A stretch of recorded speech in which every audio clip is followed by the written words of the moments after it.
तो दोस्तों, static GK के क्वेश्चन को शुरू करते हैं, जो हमारे SSC JEE point of view से बहुत ज़्यादा इंपॉर्टेंट है, क्योंकि ये स्टेनो के एग्जाम में आए हुए क्वेश्चन हैं जो कुछ दिन पहले ही हुए थे। ये देखो, 6/8/2025 को हुए थे, अगस्त में। तो क्वेश्चन देख लेते हैं। वानखेड़े स्टेडियम क्रिकेट मैदान किस शहर में है? तो ये है मुंबई में।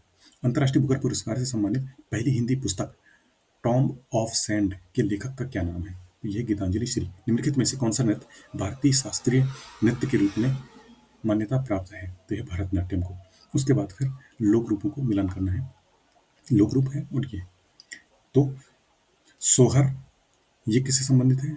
सोहर संबंधित है जन्म उत्सव के दौरान गाया जाने वाला गीत सांस्कृतिक सम्मिश्रण को दर्शाता है। उसके बाद छकरी, ये है रबाब, सारंगी, तुम तुमकनारी के साथ कश्मीरी समूह गीत। उसके बाद लैमेन, ये क्या है?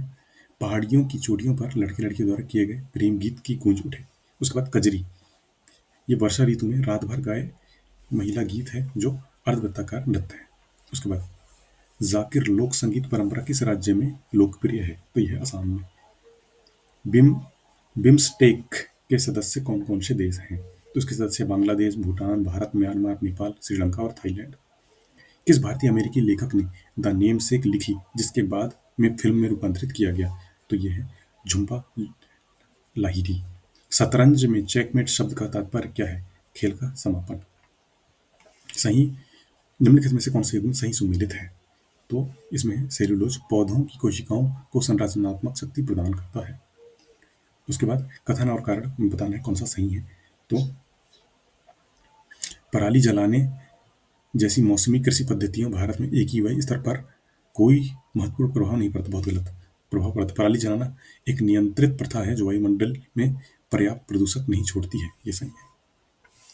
कथक भारतीय नृत्य शैली में भारत के किस क्षेत्र में विकसित हुई? तो ये उत्तरी भारत में। निम्नलिखित कथनों का मिलान करना है। साहित्यिक कार्य और प्रकार, जैसे नौकर की कमीज, ये क्या है?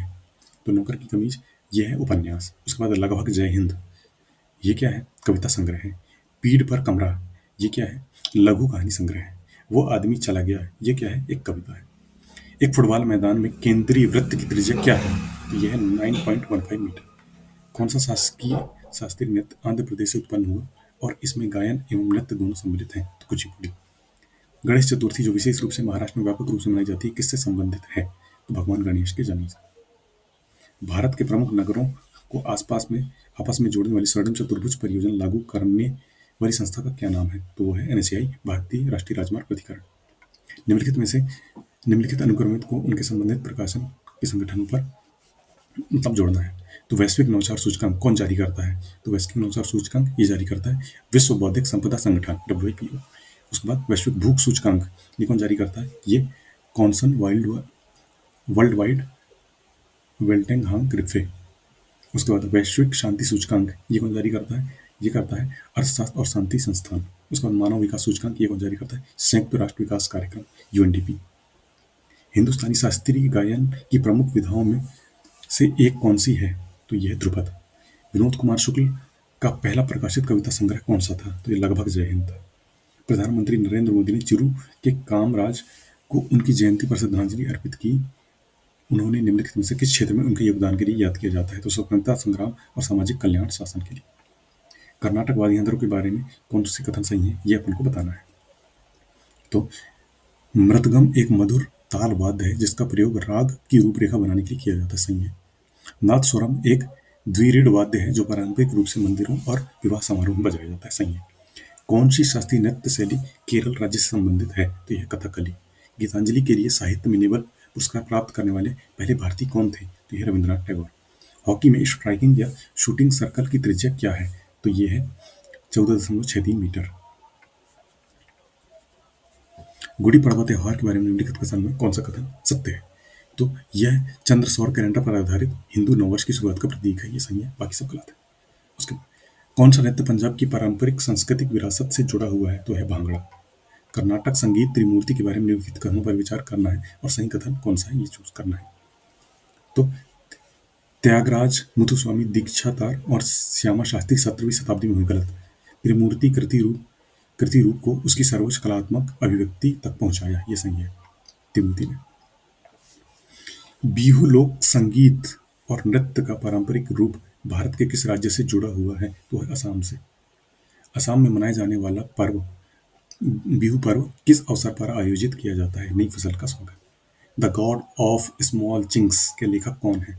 तो ये है अरुंधति रॉय। कर्नाटक संगीत रचनाओं की संरचना के संबंध में निम्नलिखित कथनों पर विचार कीजिए और सही विकल्प चुनना है। तो अलापना में बिना लय ताल के राग के तत्कालिक विस्तार शामिल होता है, ये सही है। उसके बाद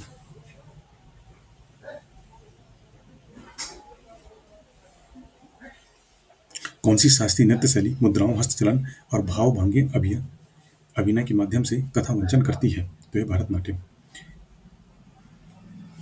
निम्नलिखित में कौन सा युग्म सही सुमेलित है? तो यह समष्टि अर्थशास्त्र राष्ट्रीय आय। हॉकी मैदान की मानक चौड़ाई कितनी होती है? तो यह 55 मीटर। खो खो में एक टीम में कितने खिलाड़ी होते हैं और खेल के दौरान मैदान पर कितने खिलाड़ी होते हैं? तो एक टीम में 12 खिलाड़ी होते हैं और मैदान में 9 खिलाड़ी होते हैं। कथन 1 और 2 इसमें चुनना है कौन से कथन सही है। तो कृति कर्नाटक परंपरा में एक उच्च संचारित संगीत संरचना सही है।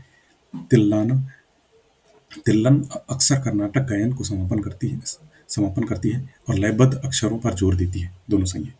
उड़ीसी शास्त्रीय नृत्य भारत के किस राज्य से उत्पन्न हुआ है? तो ये हुआ है उड़ीसा से।